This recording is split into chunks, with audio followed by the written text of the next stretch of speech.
The human soldier saved her daughter. A mother's tears moved the entire galaxy. The alarm was still screaming when I grabbed my rifle. I did not wait for orders. I did not wait for confirmation, briefing, or authorization from the 4 separate councils that technically governed any military action taken on neutral ground. I heard what the Zalvith ambassador said in that room. I watched her go quiet in a way that I recognized deep in my chest, and I left. My name is Corporal Owen Mercer, 7th Human Expeditionary Force, and this is the only version of events I am ever going to give. The briefing had lasted 20 minutes. Ambassador Sevara Tal stood at the front of the room, with her bioluminescent markings completely dimmed, which I later learned meant she was in a state of distress so severe that her body had shut down its own signaling. She held a datapad with both hands. She did not shake. She explained in careful, precise coalition standard that her daughter, Vaeli, 8 years old, had been taken 41 hours ago by a Dreth intelligence cell operating inside the neutral zone on Kasara's eastern continent. She explained that the Dreth had given a deadline of 48 hours. She explained what they wanted in exchange. Then she stopped speaking and looked at the room full of soldiers from 9 different species and waited.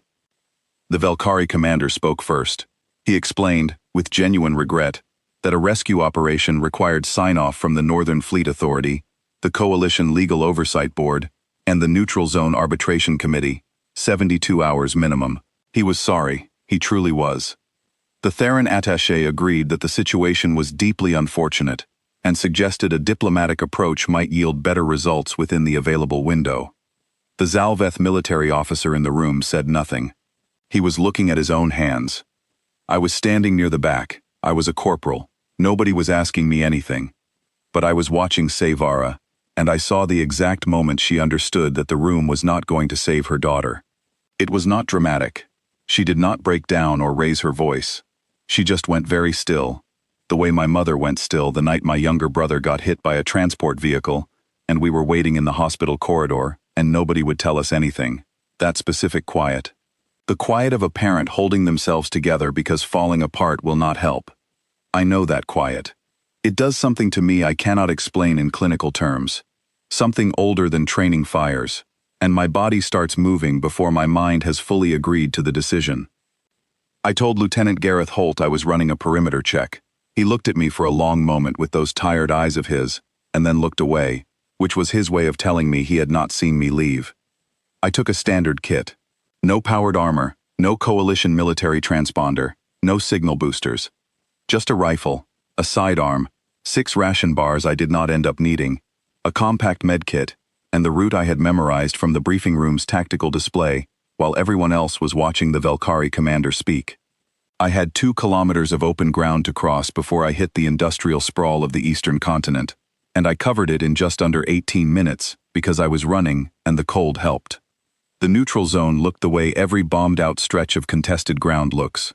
Gray and broken and quiet, in a way that means the wrong kind of quiet.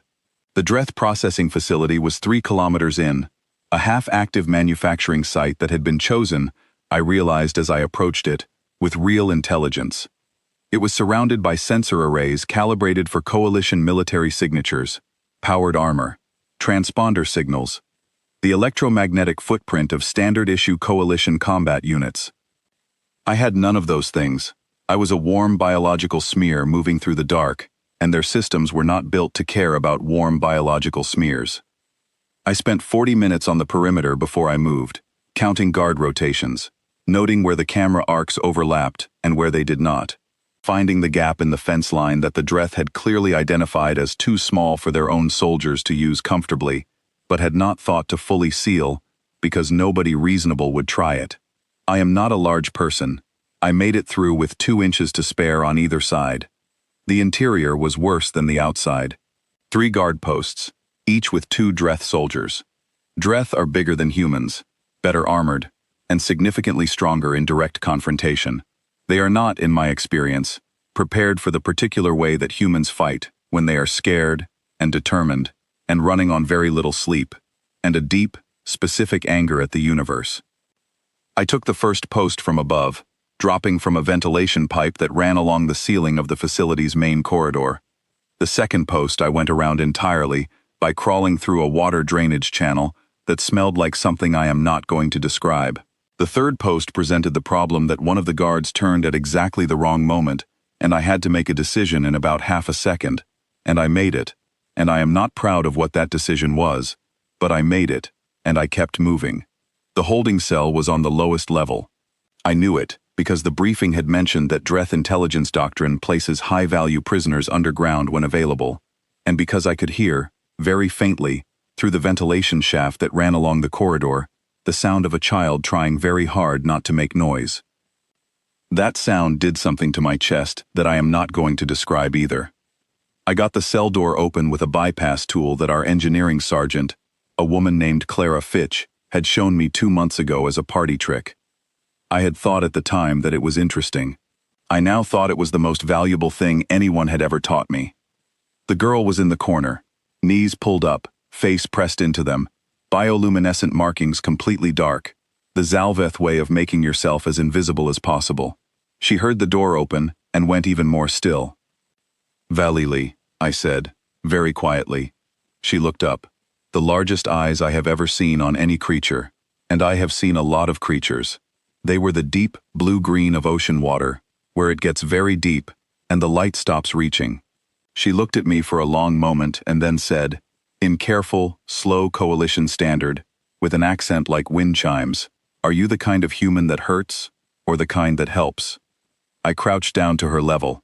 My shoulder was starting to ache from the crawling, and the dropping, and the general violence of the last 2 hours, but I kept my voice even. "The kind that helps," I said. "Can you run?" She thought about it seriously, the way children do when you ask them a practical question and they actually want to give you an accurate answer. Then she nodded. She could run. She was fast, actually. Faster than I expected, and quiet. She matched my pace without complaint, through the drainage channel, and through the fence gap, and across the first kilometer of open ground, before I had to slow her down, because we were approaching a sight line I had not fully cleared. She did not ask questions. She watched where I pointed, and moved when I moved, and stopped when I stopped. And I thought, not for the first time, that children are often braver than adults give them credit for, because they have not yet fully learned to understand what they should be afraid of. We were 200 meters from the Kesara perimeter when the last checkpoint lit up. I had miscounted.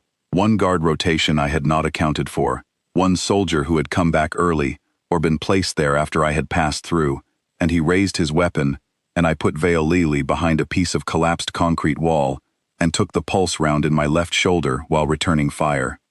Clean exit wound. That is what the medical staff told me later. I did not find it particularly comforting in the moment. We made it through the gate at Kesara Base at approximately 0340 hours local time. I was bleeding through my jacket and running on the specific kind of fuel that only activates when you are almost done, and your body knows you cannot stop yet. Someone had radioed ahead. I did not know that until I came through the gate and found people waiting. Sevara was there. I do not know how she knew, or how she got to the gate so fast, or what she had been doing in those hours while I was gone. I only know what I saw when I came through, a tall, angular figure with 4-fingered hands, standing very straight, and then seeing her daughter, and stopping being straight. What happened next, I have tried to describe many times, and I keep failing to do it accurately, so I will just say what I saw as plainly as I can. Sevara Tal, Salveth 3rd Caste Ambassador to the Coalition Northern Fleet, a diplomat who had held her composure in that briefing room in front of 9 species while being told her daughter was going to die, made a sound I have no word for. It was not a scream. It was not a sob. It was something older than either of those, something that came from the part of a parent that had spent 48 hours not knowing if their child was alive, and now knew. She dropped to her knees on the gravel. Her bioluminescent markings, which had been dark and controlled all evening, flared to a white so bright that the soldiers around me raised their hands to shield their eyes. She gathered Vaeli against her chest and shook. She made that sound again. She held on with both arms in the particular way that parents hold children when they have been afraid of losing them, when the fear is releasing all at once. Vaeli pressed her face into her mother's neck, and her own markings flared up, gold and white, and the two of them glowed on that dark gravel lot in the early hours of the morning, and I stood there bleeding, and did not move, because the moment felt like something I would be wrong to interrupt. I did not know then that a Valkyrie signals officer named Petra Vane was standing 20 meters away with her personal holocapture running. She had started it when the gate opened. She told me later, in one of 17 interviews she gave about that night, that she had simply thought she might be recording something worth remembering. She had no idea what she was actually about to document. The footage was 17 seconds long, Sevara dropping to her knees. The sound she made, the light, the child, the arms. 17 seconds of a mother and daughter on a gravel lot in the middle of the night, and me standing at the edge of the frame with a hole in my shoulder looking at my boots. Petra Vane uploaded it to the Coalition General Network 6 hours later. By the time I woke up from surgery, it had already been shared 400,000 times. By noon, it had been translated into 43 languages. By the following morning, it had been broadcast on the Zalveth Home Network, which had not broadcast anything related to public emotional display in approximately 400 years. Lieutenant Holt came to sit with me in the medical bay and put a datapad on my chest without saying anything. I watched the footage for the first time. Then I watched it again. Then I looked at the ceiling for a while. "You're in a great deal of trouble," Holt said. "I know," I said. "Also," he said, "the Zalveth High Council has requested a formal audience with Coalition Command. That hasn't happened in 11 years. I did not know what to say to that, so I said nothing. The debate that the footage sparked was not small, and it was not simple. The Theron called what I had done tactically indefensible, and then privately circulated a 40-page military analysis of how I had pulled it off, which I understand is now part of their junior officer curriculum, under a heading I find both flattering and slightly embarrassing.